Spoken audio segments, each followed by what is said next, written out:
Welcome to Squirrel, the podcast for distracted writers, hosted by Candace J. Thomas and Jody L. Milner.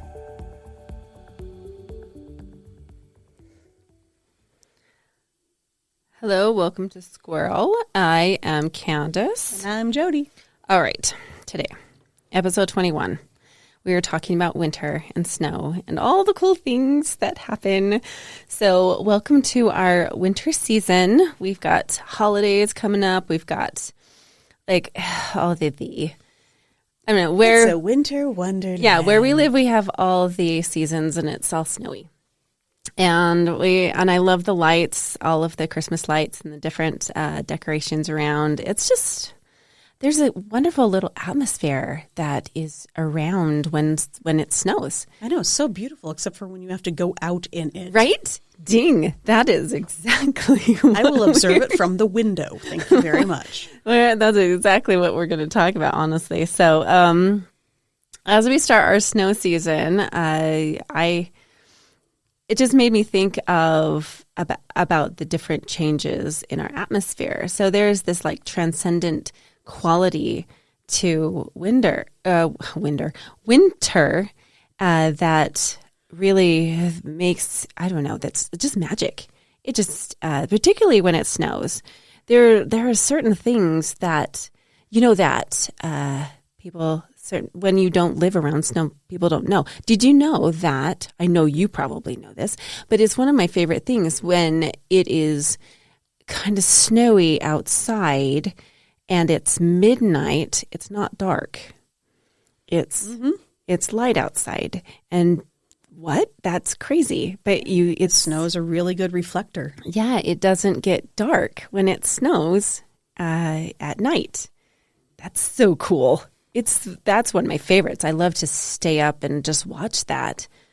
I think there's really nothing more magical than going to bed one night and waking up the next morning and looking out, and the world has been transformed. Yeah, and it is beautiful, and it's practical untouched. Magic. Oh, it's clean, it's fresh, it's this pure blue white. Yeah, and I love it when there's high humidity and it freezes all the branches of the trees, and so they're frosted. Yes, and that's it's not permafrost, but it's. Oh no, I forgot what it's called. People who live in snow.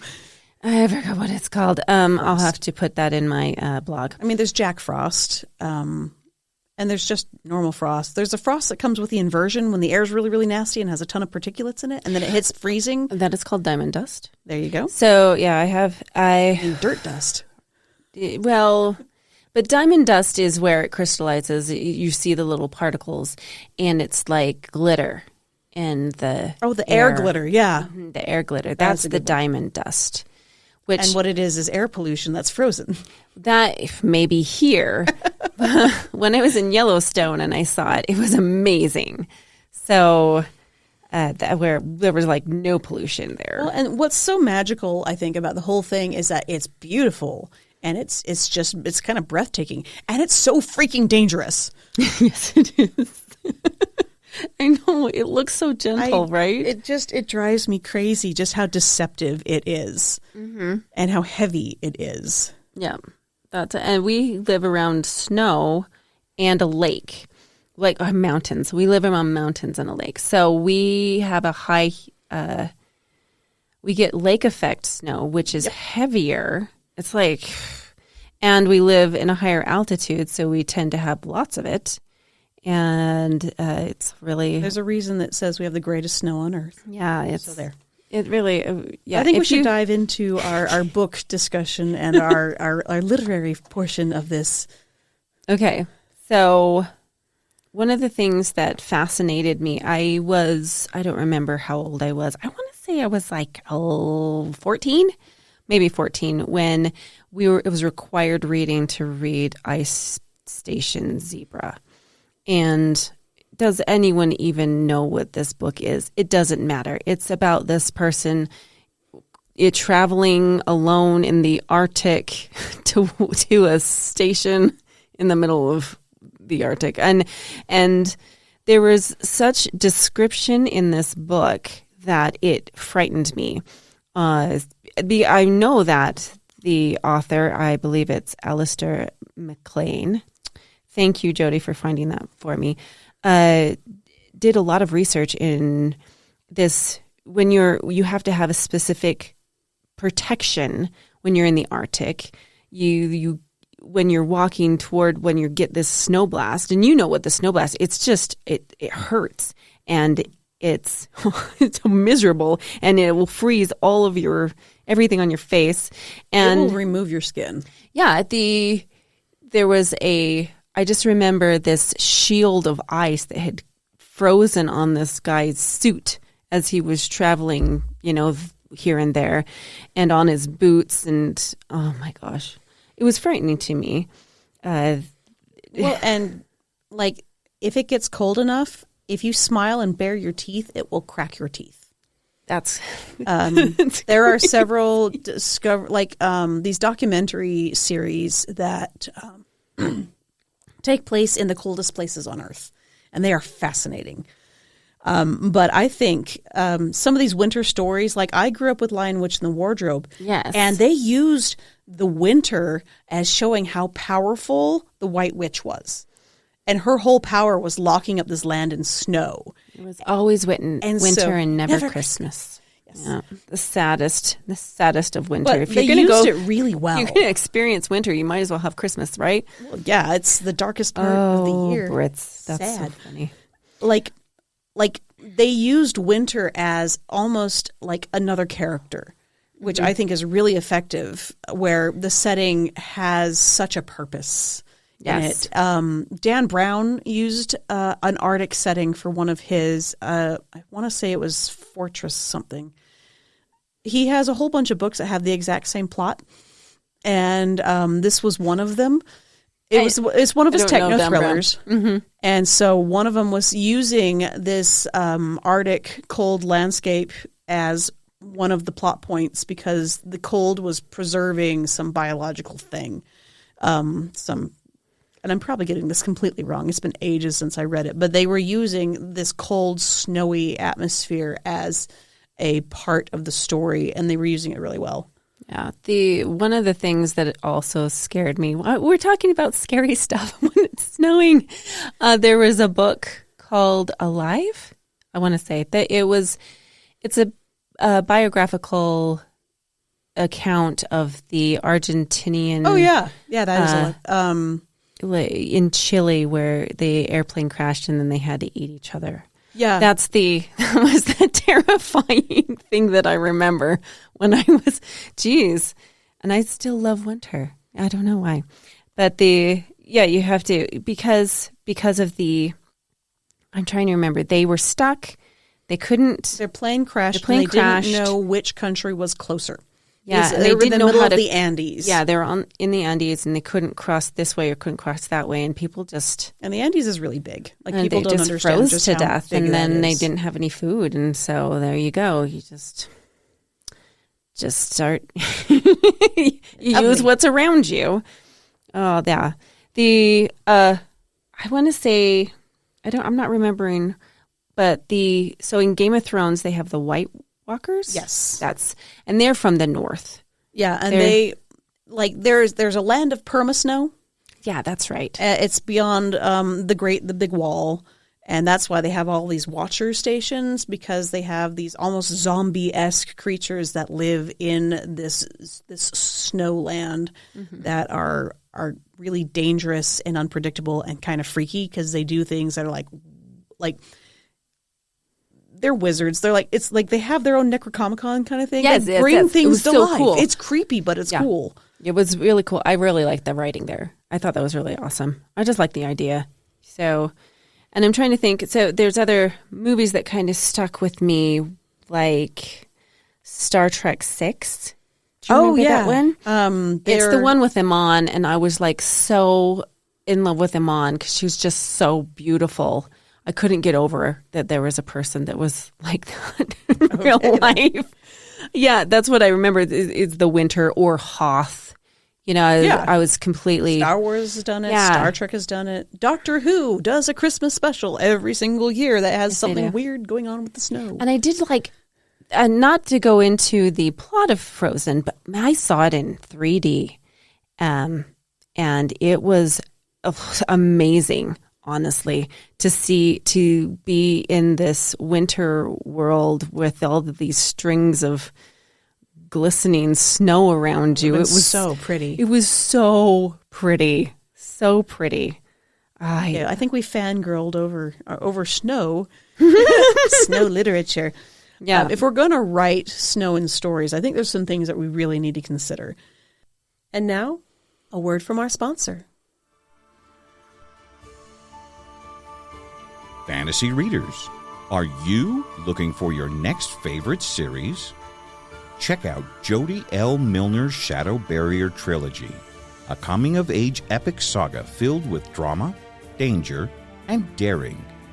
This entire completed series, plus bonus material, has just been released in a beautiful e-book box set and is the perfect escape for this holiday season. Grab your copy today on Amazon. Like what? What are you thinking that we... Well, I get that. So we've been talking about the dangers of snow, but it's also just the most amazing science ever. I am completely fascinated by the creation of snowflakes and frost and how it creates those fractals and just spreads out. To me, that's just, well, as we said, it's just magic.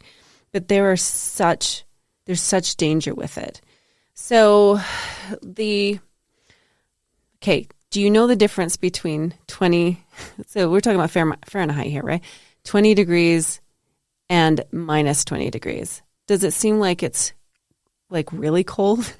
One you can get away with having a light jacket and one you can't. Oh my goodness. There really is a difference. Oh yeah. So, it's biting. It hits you in the face. It is solid. So you have 32 is where that's the freezing point, and anything under that is going to freeze. So you're thinking that anything cold, it's just cold.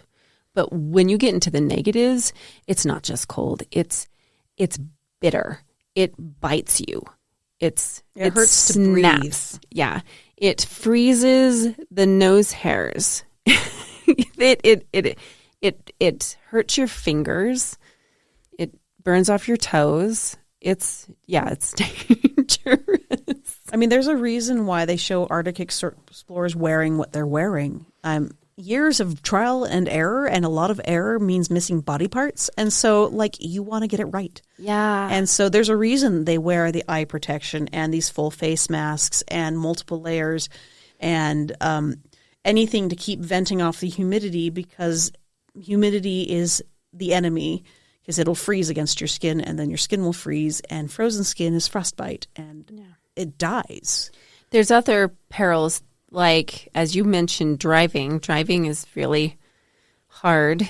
If you've never driven in snow, just imagine taking your car out on an ice skating rink. Yeah. And then trying to get momentum and then trying to stop before you hit the other skaters. I had a friend who lived in Texas for a little bit, but he was born and raised here, and he had an ice scraper in his car.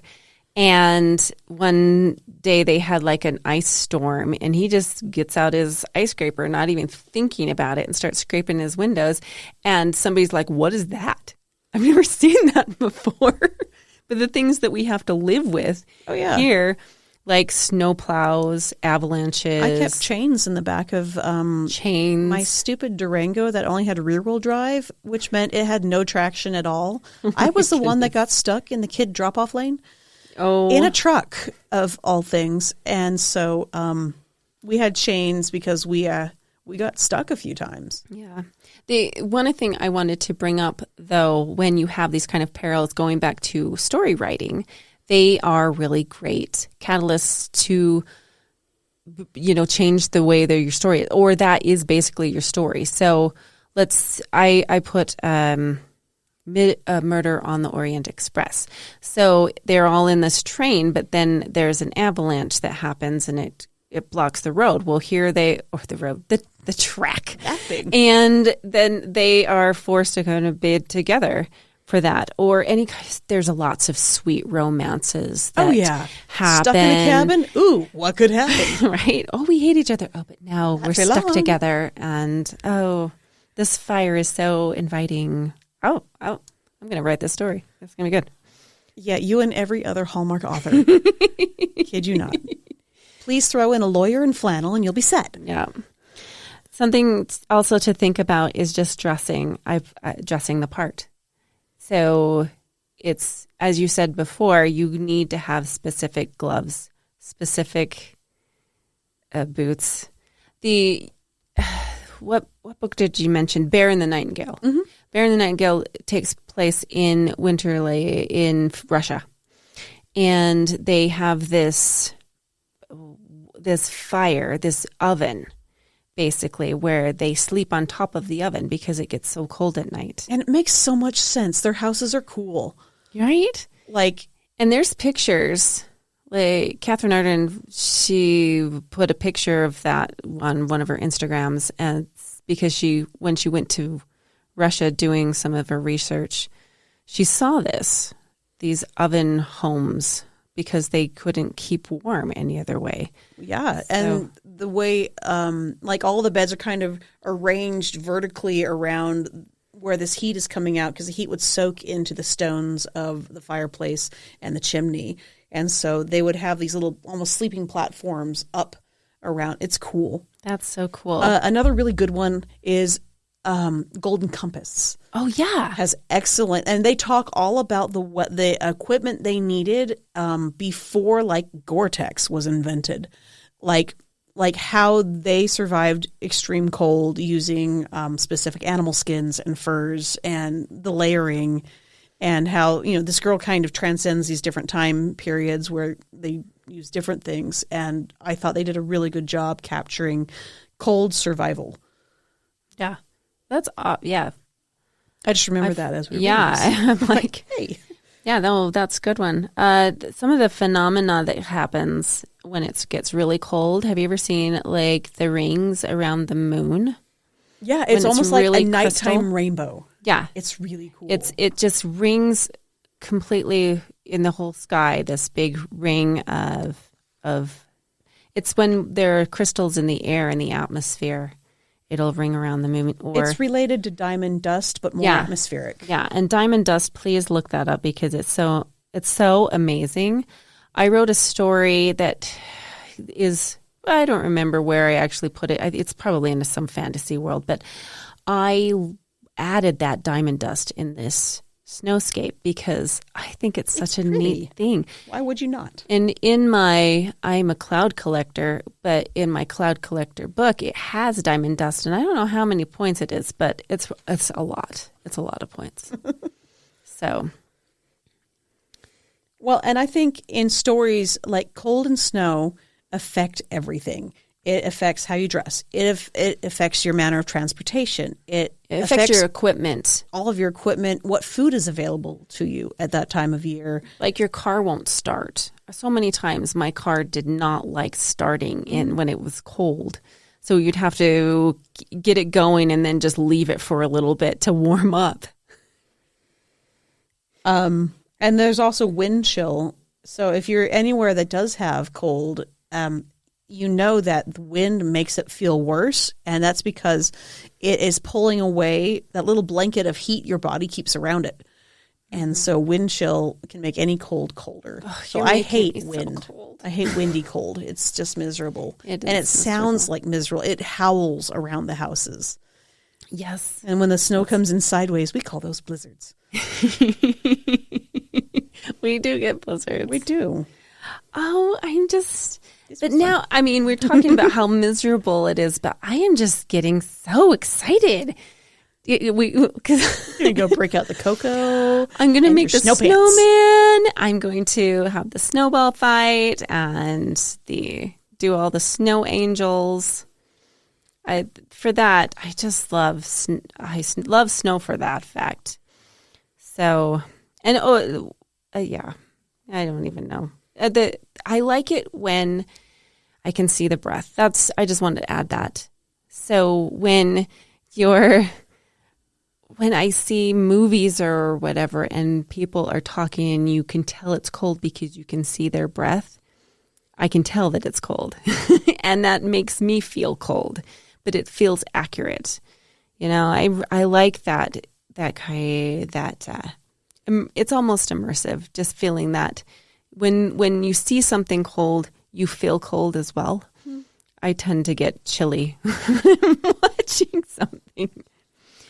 So, okay, final thoughts, Jody. What do you think? Winter worlds are magical and dangerous. If we've proved anything, it's that they're cool, but they're dangerous. So if you're thinking of using one, there's so many interesting ways to not just have it be like the setting in the background. Like you can make it part of the story. You can use it to amp up the tension. You can use it to push people together, to rip them apart.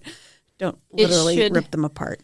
No, it should definitely be a character in your story. If you're going to be, if you're going to have a specific snowscape story, then it needs to be a character. Absolutely. I like writing in seasons. So I've written spring, I've written winter, and that just is something that I like to do is go and do like little clusters of seasons short stories. And winter is just, I have a hard time because I love it so much. I want to write all of them because I don't actually have to go outside to experience this. I can write all about winter in my bedroom with my little blanket around me and my hot cocoa. And I don't have to actually go outside into the miserableness. But I think adding snow to any story, if you just take your story, any story that you have now, and just kind of put it in winter in a snowscape, then see what happens. And excellent writing challenge. Yeah, and just see how that changes your characters and your environment and all the things they have to deal with, their problems. Yeah, it'd be kind of fun. When we're talking about writing the murky middle, we're like, add an explosion or a dead body. On this, it's add snow. Yeah, just make a snowstorm. Woo. Put them in a blizzard. So, very good. Okay, next episode. What are we talking about? So next episode, since we are getting to the end of the year and we're starting to think about what's going to happen in 2024, it's a perfect time to talk about goals and how to go about setting ones that make sense for you and also finding ways of achieving them that aren't going to make you crazy. And so I have a new spin on goal setting that I'm really excited about. And I'm really nervous. It's going to be fun. Okay. All right. Thank you this was fun. I love talking about winter. Sorry about that.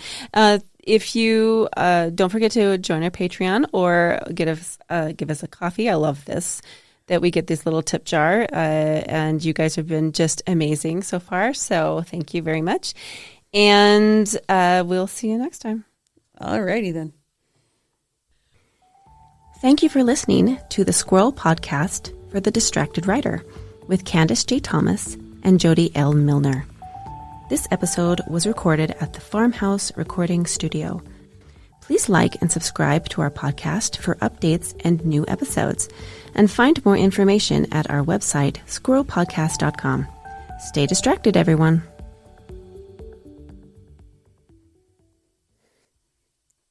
Filescaping. Filescaping? What is filescaping? It's a word I made up. Use your imagination. I don't know. Okay, I actually need to write the time on both sides of the paper. Ow. Did you just run into the mic? I bumped it in a way that surprised me. It didn't hurt.